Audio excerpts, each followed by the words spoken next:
So last week வந்து நான் ஒரு செட்டில்மெண்ட் டீட் பண்ணியிருந்தேன். அந்த செட்டில்மெண்ட் டீட்டில் பார்ட்டிக்கு நிறைய டவுட் இருந்தது. அப்பா அவருடைய பெரிய பையனுக்கு செட்டில்மெண்ட் பண்ணி கொடுக்குறாரு, உங்களுடைய வீடு ப்ராப்பர்ட்டியை செட்டில் பண்ணி கொடுக்குறாரு. சின்ன பையனுக்கு எதுவும் தரல. ஸோ பெரிய பையனுடைய ஒய்ஃப் வந்து என்கிட்ட நிறைய கேள்வி கேட்டாங்க.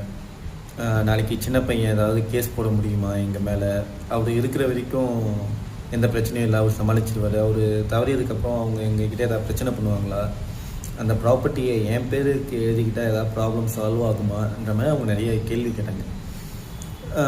ஷார்ட் ஆன்சர், சின்ன பையனாலே எந்த பிரச்சனையும் வராது. பிரச்சனை வரணும் அப்படின்னா அது அவங்க அப்பாவால் தான் பண்ண முடியும்.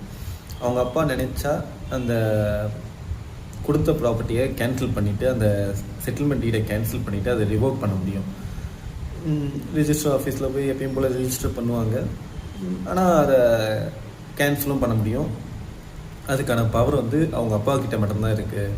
மற்றபடி அதை நீங்கள் யார் பேருக்கு ட்ரான்ஸ்ஃபர் பண்ணணுன்ற அவசியமே இல்லை. இப்போ அதோடைய அப்சல்யூட் ஓனராக வந்து இவர் தான் இருப்பார்ன்ற மாதிரி சொல்லி அன்றைக்கி அந்த செட்டில்மெண்ட் டீட் முடிஞ்சது.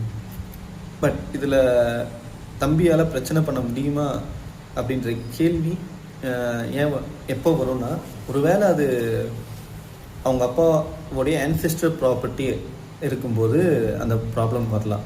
ஆனால் இது வந்து அவரே சொந்தமாக சம்பாதிச்ச காசு, சம்பாதிச்சு அதில் வாங்கின ப்ராப்பர்ட்டின்றதுனால ஸோ நோ ப்ராப்ளம், என்னுடைய சொத்து நான் யாருக்கு வேணால் எழுதி கொடுக்கலாம் அப்படின்ற இதில் எந்த பிரச்சனையும் வராது.